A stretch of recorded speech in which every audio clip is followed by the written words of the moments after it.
CMA India ഒരു വർഷത്തിനുള്ളിൽ പാസ്സാവാൻ പറ്റില്ല. അടുത്തത് 21 ഇയേഴ്സിൽ CA കുറച്ച് ബുദ്ധിമുട്ടായിരിക്കും. ഈ കൊമേഴ്സ് ആൻഡ് ബിയോണ്ട്, ആ ബിയോണ്ടിനാണ് അവിടെ പ്രാധാന്യം. അതൊരു അവയർനെസ് പ്രോഗ്രാമാണ്, A basic knowledge in financial accounting.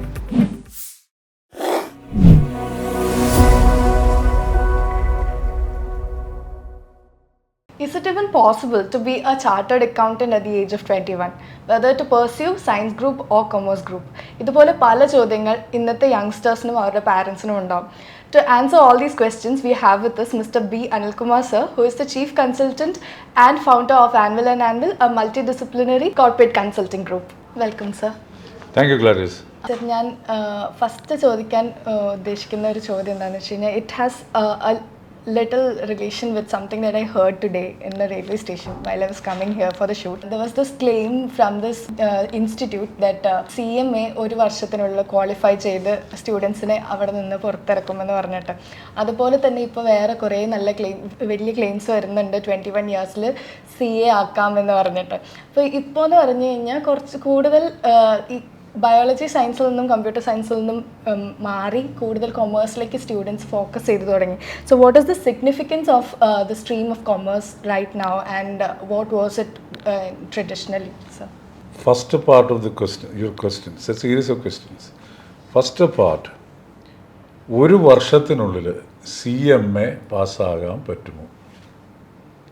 ഇവിടെ CMA US അതൊരു പ്രോഗ്രാം സെപ്പറേറ്റ് ആണ്. CMA ഇന്ത്യ ഒരു വർഷത്തിനുള്ളിൽ പാസ്സാവാൻ പറ്റില്ല. CMA US, there are two groups. These two groups, if a person is able to put in the required effort very assiduously, he may be able to pass, provided he is able to produce the degree certificate. He can pass the examination, as I just mentioned. He can pass subject to putting in the required efforts. വളരെ സൂക്ഷ്മമായിട്ട് പഠിക്കാമെന്നുണ്ടെങ്കിൽ ചെയ്യാൻ പറ്റും, ചെയ്യാൻ പറ്റില്ല എന്ന് പറയുന്നില്ല. എല്ലാവരും ഈ പറയുന്ന എഫേർട്ട് എടുക്കൂ എന്നുള്ളതാണ് അതിൽ ക്വസ്റ്റ്യൻ. അടുത്തത് 21 ഇയേഴ്സിൽ CA. ഈ 21 ഇയേഴ്സ് CA എന്ന് പറയുന്നത്, you should start your first standard. Nowadays, owing to the interference by the Ministry of Human Resources and Education, there is a prescription. 6 വയസ്സിലാണ് 1ാം ക്ലാസ്സിൽ ചേർക്കാൻ പറ്റുള്ളൂ. യു ആഡ് അപ്പ് 1ാം ക്ലാസ് മുതൽ 10ാം class വരെ 16 വയസ്സ്, ദെൻ +2 കഴിയുമ്പോൾ 18 വയസ്സ്, 18 +2 കഴിയുമ്പോഴേക്കും CA ഫൗണ്ടേഷൻ എഴുതാം. CA ഫൗണ്ടേഷൻ എഴുതി കഴിഞ്ഞാൽ CA ഇൻ്റർമീഡിയറ്റ് എടുക്കണമെന്നുണ്ടെങ്കിൽ അനദർ 1 ഇയർ, 19. 2 വർഷം ആർട്ടിക്കിൾഷിപ്പ് ചെയ്യണം. ആർട്ടിക്കിൾഷിപ്പും കഴിഞ്ഞ് പിന്നീട് you have to comply with certain training formalities, then you have to write the exam. കുറച്ച് ബുദ്ധിമുട്ടായിരിക്കും. Okay, then what about the significance of the stream of commerce right now and what was it in the past? See, when I pass out my 10th, commerce stream was not much popular. Yeah. പക്ഷെ എന്നാലും ഞങ്ങൾ commerce എന്ന് പറയുന്ന ഒരു optional subject, elective subject പഠിക്കാനിടയായിട്ടുണ്ട്. അതിൽ കൊമേഴ്സിൻ്റെ 50 വർഷം മുമ്പുള്ള കാര്യം ഞാൻ പറയുന്നത്, കൊമേഴ്സിൻ്റെ ഒരു ട്രഡീഷണൽ ഡെഫിനിഷൻ ഉണ്ട്. ശരിക്കും ആ traditional definition it still holds good. The traditional definition is commerce is the sum total of all the processes which are necessary for making the goods and services available in the hands of the end users. അപ്പോൾ അത് ഏതൊക്കെയാണ്? Production, trade, import, export, banking, insurance, warehousing, advertisement, marketing. So many things are there. This is the traditional concept of commerce.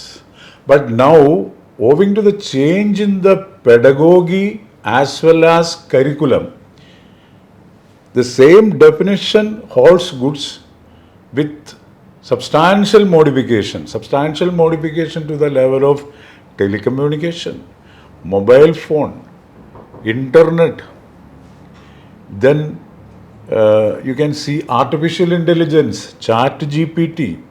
So many things are getting imbibed in the stream of commerce, and at the same time all the functional aspects in commerce, there are several stakeholders.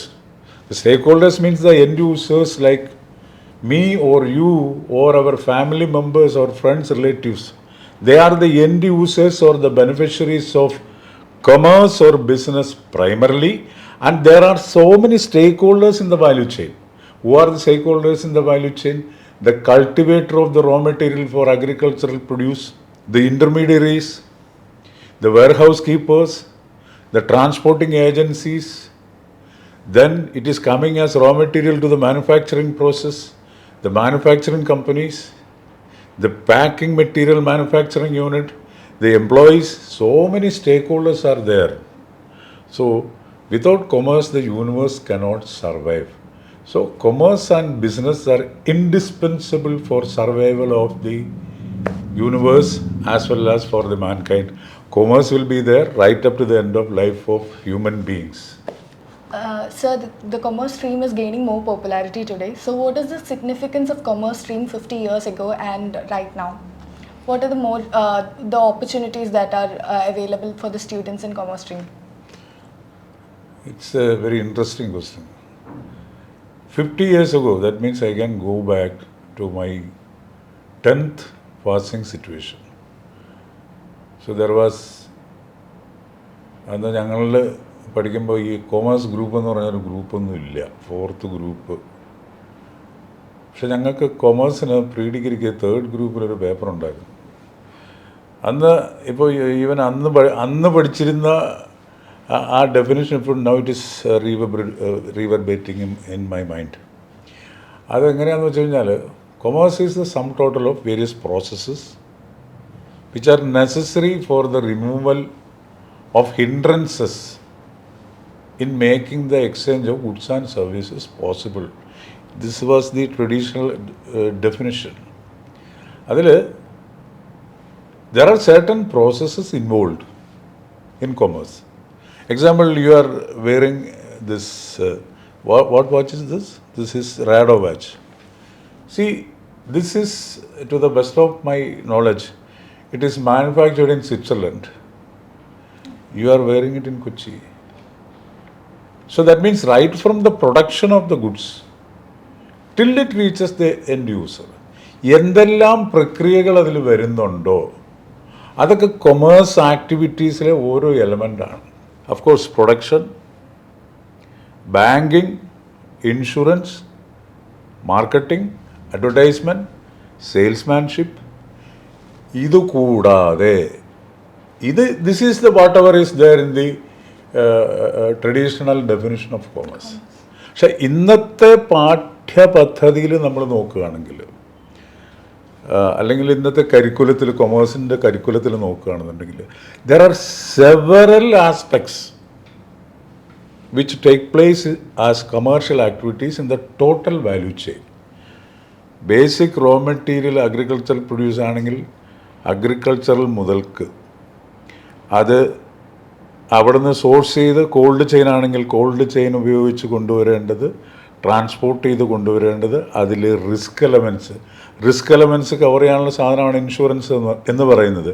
ഇതെല്ലാം ഇതിൻ്റെ integral പാർട്ടാണ്. പിന്നെ ഇങ്ങോട്ട് വന്നു കഴിഞ്ഞാൽ raw material processing so as to make the finished products, then packing material then so as to make the product appeals the eyes of the customer. Packing material, packing industry is a separate industry now. അതാണ് ഇതിൻ്റെ ഒരു പ്രാധാന്യം എന്ന് പറയുന്നത്. അങ്ങനെ വന്നു കഴിഞ്ഞാൽ marketing, E commerce, artificial intelligence, Chat GPT, whatever you see, IT, information sector, information technology, ഇതിനെല്ലാത്തിനും വളരെ റെലവൻസ് ആണ് ഇപ്പോഴുള്ളത്. അവിടെയാണ് കൊമേഴ്സിൻ്റെ പ്രസക്തി വരുന്നത്. അതുകൊണ്ടാണ് ഒരുപാട് വിദ്യാർത്ഥികൾ കൊമേഴ്സ് ആൻഡ് മാനേജ്മെൻറ്റിലേക്ക് മൈഗ്രേറ്റ് ചെയ്യുന്നത്. സർ, കൊമേഴ്സ് ആൻഡ് ബിയോണ്ട് എന്ന് പറഞ്ഞിട്ടൊരു പ്രോഗ്രാമായിട്ട് വരുന്നുണ്ടെന്ന് പറഞ്ഞു. അപ്പം അതിനെപ്പറ്റി ഒന്ന് ഇലാബറേറ്റ് ചെയ്യാമോ? തീർച്ചയായിട്ടും. ഈ കൊമേഴ്സ് ആൻഡ് ബിയോണ്ട്, ആ ബിയോണ്ടിനാണ് അവിടെ പ്രാധാന്യം. അതൊരു അവയർനെസ് പ്രോഗ്രാമാണ്.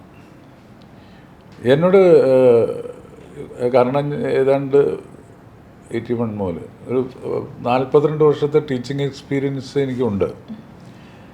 അതുകൂടാതെ I served in the industry. അപ്പോൾ ഈ ടീച്ചിങ് എക്സ്പീരിയൻസും ഇൻഡസ്ട്രിയും കൂടെ ഉള്ള ഒരു ഹാർമോണിയസ് കോമ്പിനേഷൻ ഓഫ് എക്സ്പീരിയൻസ് ആണ് എനിക്കുള്ളത്. അതുകൊണ്ട് പല കുട്ടികളും അല്ലെങ്കിൽ അവരുടെ പാരൻസും ഒക്കെ എന്നോട് ഇങ്ങനെ ചോദിക്കാറുണ്ട്.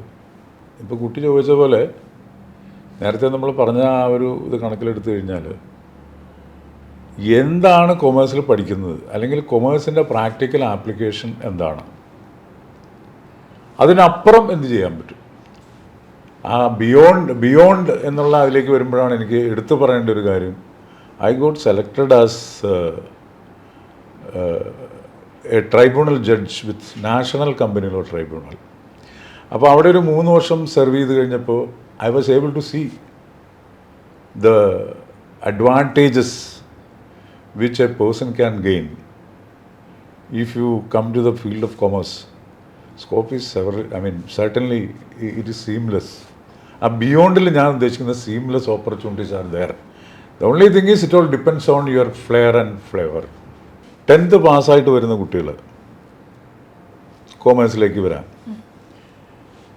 12th കൊമേഴ്സ് എടുത്ത് ക്ലിയർ ചെയ്യുന്ന കുട്ടികൾ, 12th ക്ലിയർ ചെയ്യുന്ന കുട്ടികൾ, പിന്നെ ഉള്ളത് 12th സയൻസ് പാസ് ഔട്ടായിട്ട് പക്ഷേ എൻജിനീയറിങ്ങിന്, ഈവൻ എൻജിനീയറിങ്ങിന് അഡ്മിഷൻ കിട്ടിയാലും എൻജിനീയറിങ്ങിന് പോണ്ട, അങ്ങനെയുള്ള കുട്ടികൾ, ഹ്യൂമാനിറ്റീസ് കഴിഞ്ഞ് വരുന്ന കുട്ടികൾ, പിന്നെ ഡിഗ്രി പഠിച്ചുകൊണ്ടിരിക്കുമ്പോൾ ഇപ്പോൾ കുട്ടിയുടെ സിസ്റ്ററിനെ പോലെ ഓർ ഈവൻ ഗ്രാജുവേറ്റ്സ്, ഇവർക്കൊക്കെ കൊമേഴ്സിൽ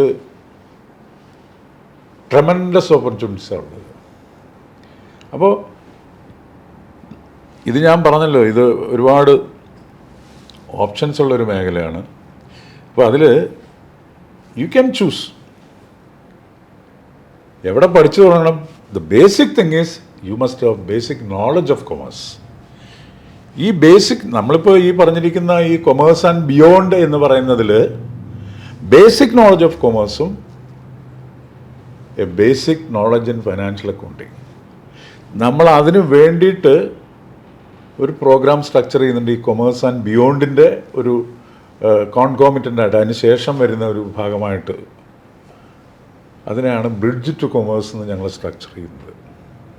ഈ ബ്രിഡ്ജ് കടന്ന് അപ്പുറം എത്തിക്കഴിഞ്ഞാൽ you are in a landing station where you can see a ladder of opportunities. കൊമേഴ്സിലുള്ള അവസരങ്ങളുടെ ഗോവണിപ്പടികൾ നിങ്ങൾക്ക് കാണാൻ പറ്റും. അങ്ങനെയാണ് ഞങ്ങൾ ഈ പ്രോഗ്രാം സ്ട്രക്ചർ ചെയ്ത് മുന്നോട്ട് കൊണ്ടുപോകാൻ ഉദ്ദേശിക്കുന്നത്. അപ്പോൾ ആക്ച്വലി ശരിക്കും പറഞ്ഞാൽ നമ്മൾ ബുക്കിഷായിട്ട് സംഭവം പഠിച്ചിട്ട് പോയിട്ട് ഒരു എംപ്ലോയ്മെൻറ്റ് പോയിൻ്റ് ഓഫ് വ്യൂവിൽ മറ്റൊരിടത്ത് ചെന്ന് കഴിയുമ്പോൾ you may not be able to perform. But the way in which we are going to teach is that harmonious combination of industry experience as well as theoretical experience. അത് ചേർത്തിട്ട് ഈ കുട്ടികൾക്ക് ഈ examination point of view, particularly CA ഫൈനലിൻ്റെയൊക്കെ examination എന്ന് പറഞ്ഞാൽ absolutely practical ഓറിയൻറ്റഡാണ്. അവരെ ആ രീതിയിൽ ട്രെയിൻ ചെയ്ത് കൊണ്ടുവരിക എന്നുള്ളതാണ് നമ്മൾ ഉദ്ദേശിക്കുന്നത്. ബേസിക് ലെവലിൽ ഇതിൻ്റെ ആവശ്യമൊന്നുമില്ല. പക്ഷേ ഈ ബേസിക് ലെവലിലുള്ള ചില സംഭവങ്ങൾ those students who are planning to do their program in CA or ഈ പ്രൊഫഷണൽ കോഴ്സിൽ അവരറിഞ്ഞിരിക്കേണ്ടതായിട്ടുള്ള ചില സംഭവങ്ങളുണ്ട്. അത് നമ്മളുടെ ഫർദറായിട്ട് ഞങ്ങളിപ്പോൾ ഡെവലപ്പ് ചെയ്തുകൊണ്ടിരിക്കുന്ന ഒരു സംഭവമാണ് അക്കൗണ്ട് ട്രിക്സ്. അതൊരു ഇൻട്രസ്റ്റിംഗ് ടേം ആണല്ലോ സർ, അതിനെപ്പറ്റി. അത് അക്കൗണ്ട്സിലുള്ള ട്രിക്സ് എന്ന് പറഞ്ഞാൽ അത് പ്യുവർലി അക്കൗണ്ടിങ് മാത്രമല്ല. കാരണം this is applicable. You can see account ട്രിക്സിൻ്റെ ഈവൻ സ്പെല്ലിങ് പോലും എയിൽ ആരംഭിച്ച് ഇസഡിൽ അവസാനിക്കുന്ന എന്ന് പറഞ്ഞാൽ A to Z in accounts, അതാണ് ഉദ്ദേശിക്കുന്നത്. It can be any type of accounting, financial accounting, cost accounting, management accounting, financial management or any type of accounting, അതാണ് അതിൽ ഉദ്ദേശിക്കുന്നത്. അപ്പോൾ ഈ അക്കൗണ്ട് ട്രിക്സിലൂടെ, ട്രിക്സ് മാത്രമല്ല തീർച്ചയായിട്ടും ആ ട്രിക്സ് എന്ന് പറഞ്ഞാൽ ഒരു വാല്യൂ അഡീഷനാണ് അതിൽ. അഫ്കോഴ്സ് ചില അക്കൗണ്ടിങ്ങിന് നല്ല ഫ്ലേവറുള്ള ടീച്ചേഴ്സൊക്കെ ഇത് പഠിപ്പിക്കാറുണ്ട്. അപ്പോൾ എനിക്കതിനുള്ള ഒരു പ്രണയം കൊണ്ടാണ് ഞാൻ ഈ സംഭവം ഡെവലപ്പ് ചെയ്തെടുത്തിരിക്കുന്നത്. അത് പഠിപ്പിക്കുമ്പോൾ ഒരു ഹരമുണ്ട്, ഒരു രസമുണ്ട്. അത് കുട്ടികൾക്ക് പറഞ്ഞു കൊടുക്കുമ്പോൾ കുട്ടികളത് എൻജോയ് ചെയ്യുമ്പോൾ we are happy. So this course seems to be really interesting. അപ്പോൾ ഇത് എവിടെയാണ് ആക്സസ് ചെയ്യാൻ പറ്റുക, എങ്ങനെയാണ്, എന്ന് തൊട്ടാണ് സ്റ്റുഡൻസിന് ഇത് ആക്സസ് ചെയ്യാൻ പറ്റുക? ഓക്കെ, ഈ ഞാൻ പറഞ്ഞല്ലോ ഈ ബ്രിഡ്ജ് ടു കൊമേഴ്സ്. ഈ ബ്രിഡ്ജ് ടു കൊമേഴ്സിലും നമ്മൾ ആഡ് ചെയ്തിരിക്കുന്ന ഒരു ഫ്ലേവറാണ് അക്കൗണ്ടിക്സ്. ബ്രിഡ്ജ് ടു കൊമേഴ്സ് എന്ന് പറഞ്ഞാൽ കൊമേഴ്സിനെ പറ്റി യാതൊരു രീതിയിലുള്ള ബേസിക് നോളജ് ഇല്ലാത്ത 10th കഴിഞ്ഞ് വരുന്ന കുട്ടികളായാലും 12th കഴിഞ്ഞ് വരുന്ന കുട്ടികളായാലും ഇടയ്ക്കുള്ള കുട്ടികളാണെങ്കിലും ഇനി കൊമേഴ്സ് സ്ട്രീം എടുത്തിട്ട് കൊമേഴ്സിനെ പറ്റി ബേസിക് നോളജ് കിട്ടാത്ത നിർഭാഗ്യരായ കുട്ടികളുണ്ടാവാം അവർക്കാണെങ്കിലും. അതല്ലെങ്കിൽ സയൻസ് കഴിഞ്ഞിട്ട് ഇതിലേക്ക് വരണം, ഇപ്പോൾ ഗ്ലാരിസിന് വേണമെന്നുണ്ടെങ്കിൽ കമ്പനി സെക്രട്ടറിഷിപ്പ് വരണമെന്നുണ്ടെങ്കിൽ തീർച്ചയായിട്ടും ബേസിക് അക്കൗണ്ടിങ് പഠിക്കണം. അങ്ങനെയുള്ളവർക്ക് വേണ്ടി ഞങ്ങളൊരു 25 hours സ്ട്രക്ചേർഡ് പ്രോഗ്രാം ഉദ്ദേശിക്കുന്നുണ്ട്. അതിൽ ബേസിക് ഫൈനാൻഷ്യൽ അക്കൗണ്ടിങ്, അത് ശരിക്കും പറഞ്ഞാൽ ആ profit and loss account balance sheet എന്ന് പറഞ്ഞൊരു സംഭവം ഉണ്ട് അതിൽ. അത് പ്രിപ്പയർ ചെയ്ത് അവർ റെഗുലർ ആയിട്ടുള്ള ക്ലാസ്സിലേക്ക് കയറുമ്പോൾ they will feel at is. ഒരു പുതിയ സബ്ജക്റ്റ് പഠിക്കുന്ന ആ പ്രതീതി ഉണ്ടാവില്ല. അതിൻ്റെ കൂടെ തന്നെ basic knowledge in economics, basic knowledge in business studies, ഇതിൻ്റെ ഒരു പ്രോഗ്രാമാണ്. ഇത് ഓൺലൈനായിട്ടും ഓഫ്ലൈനായിട്ടും. ഓഫ്ലൈൻ ഞങ്ങളുടെ ഒരു ക്യാമ്പസ് ആലുവയിലുണ്ട്. ആക്ച്വലി ഞങ്ങൾ 1984 ഞാനും എൻ്റെ കൂടെയുള്ള വേറെ കുറച്ച് കലീഗ്സും ഒക്കെ ചേർന്നിട്ട് 84 മുതൽക്ക് അവിടെ for a short stint of 3-4 years അതവിടെ പഠിപ്പിച്ചിരുന്നു. അത് കഴിഞ്ഞപ്പോൾ I happened to meet the management of that institution. So they invited me and my colleagues that, Anilji, why don't we start something? Because you always, ഞാൻ ശരിക്കും പറഞ്ഞാൽ I used to ഇപ്പോഴും അവിടെ class എടുക്കുന്ന ഇപ്പോഴും ഞാൻ സ്വപ്നം കാണാറുള്ളൊരു വ്യക്തിയാണ് ഫോർ പോസ്റ്റ് ഗ്രാജുവേഷൻ. അപ്പോൾ അത് അങ്ങനെ വന്ന് ഞാൻ when I shared my thoughts with him, he said, why don't you come and start here? അപ്പോൾ ആ ഒരു ഇതുകൊണ്ട് we have a facility in Alva. Sir, at the age of 65, you are more driven than a lot of youngsters today. അപ്പം ഇത്രയൊക്കെ ചെയ്യുന്നുണ്ടല്ലോ, എന്താണ് അതിൻ്റെ പിന്നിലുള്ളൊരു രഹസ്യം? And what are your further dreams? See, finance is the lifeblood of commerce. Teaching is there in my blood. Passion for teaching is in my blood. So, in order to keep pace with the latest development in this subject, I want to write a couple of examinations. I'm already a student registered for CA Intermediate, direct entry route. I am committed to write that examination in the immediate future.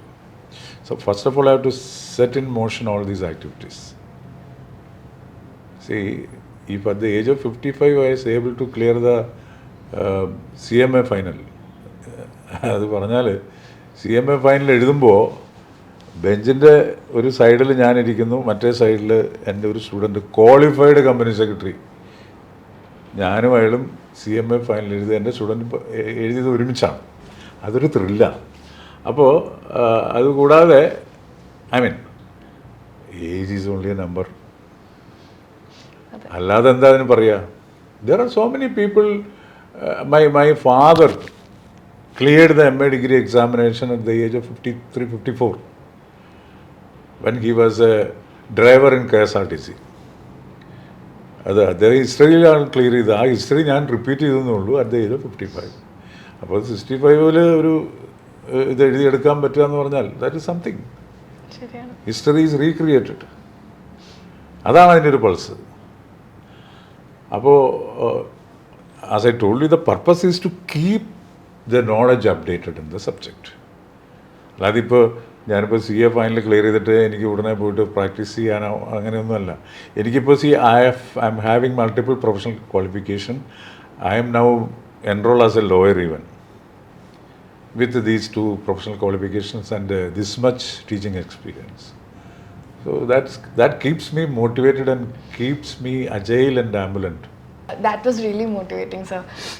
Thank you for the insights that you shared today, and I wish all the best for the Commerce and Beyond Awareness program. Thank you, Clarice, because all these questions were very much interesting, and with a practical approach, I hope I have been able to answer. Thank you so much.